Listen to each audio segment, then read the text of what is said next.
Students, welcome to molecular zone. तो आज हम पढ़ेंगे कि न्यूक्लियोफिलिक सब्स्टिट्यूशन रिएक्शंस क्यों इतनी डिफिकल्ट होती हैं हैलोअरीन्स के केस में। क्योंकि हैलोअरीन्स में ये बेंजीन बहुत ही बल्की रिंग है और बल्की के साथ साथ ही इलेक्ट्रॉन डेंसिटी भी बहुत ज़्यादा रखती है, तो आने वाले न्यूक्लियोफाइल के लिए बहुत ही ज़्यादा स्टेरिक हिंड्रेंस क्रिएट कर देती है। तो आने वाला न्यूक्लियोफाइल ईजिली इसके ऊपर अटैक नहीं कर पाता, और इसीलिए अगर हम ज़बरदस्ती न्यूक्लियोफिलिक सब्स्टिट्यूशन रिएक्शंस करवाते हैं तो कुछ ऐसी रिएक्शन कंडीशंस के अंदर करवानी पड़ती हैं जो रिएक्शन कंडीशंस लेबोरेटरी में ईजिली नहीं अचीव की जा सकती।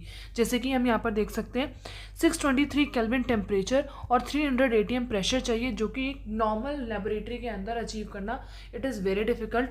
तो ये रिएक्शन कंडीशन जब होगी तब न्यूक्लियोफिलिक सब्स्टिट्यूशन रिएक्शंस हैलोअरीन्स के ऊपर हो सकती हैं। तो इसको अचीव करने के लिए बहुत ही प्रॉब्लम होती है, तो इसलिए एक ऑल्टरनेटिव पाथवे निकाला गया कि जिस तरह से हम रूम टेम्परेचर पर हैलोअरीन्स में न्यूक्लियोफिलिक सब्स्टिट्यूशन रिएक्शन कर पाएँ। तो ये न्यूक्लियोफिलिक सब्स्टिट्यूशन रिएक्शन इसलिए नहीं कर पा रही थी क्योंकि ये ऑलरेडी यहाँ पर इलेक्ट्रॉन की कॉन्जुगेशन होने की वजह से, नेगेटिव चार्ज होने की वजह से आने वाला न्यूक्लियोफाइल को हिंड्रेंस प्रोवाइड कराती है। तो अगर हम इस बेंजीन रिंग की नेगेटिव चार्ज को कम कर दें, कम कैसे कर सकते हैं? किसी भी इलेक्ट्रॉन विड्रॉइंग ग्रुप को लगाकर ऑर्थो और पैरा पोजिशन पर जब भी रेजोनेंस चलती है ना, तो नेगेटिव चार्ज ऑर्थो और पैरा पोजिशन पे जाता है।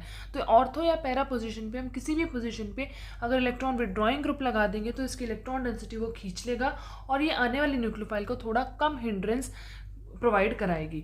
तो यहाँ पर अगर मैंने NO2 को लगाया, NO2 को लगाने पे हमारे पास क्या डिफरेंस आया? जब स्टार्टिंग में कोई इलेक्ट्रॉन विड्रॉइंग ग्रुप नहीं था तो 300 एटीएम प्रेशर चाहिए था और 623 केल्विन टेम्परेचर, बट एक इलेक्ट्रॉन विड्रॉइंग ग्रुप लगाने के बाद प्रेशर तो बिल्कुल हट ही गया और टेम्परेचर 623 केल्विन से 443 केल्विन पे आ गया। अब इतने टेम्परेचर पर रिएक्शन हो जाएगी।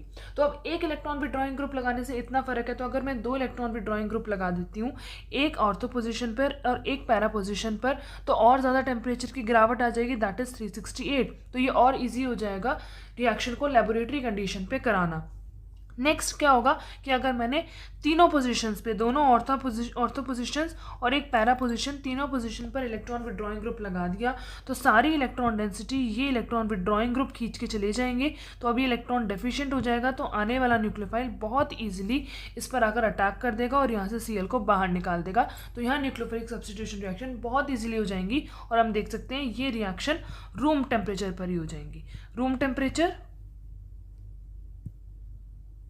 That is 323 kelvin. तो इस तरह से न्यूक्लियोफिलिक सब्स्टिट्यूशन रिएक्शन हैलोअरीन्स के केसेस में देखी जाती है। So do like, share and subscribe my channel and press the bell icon for more updates.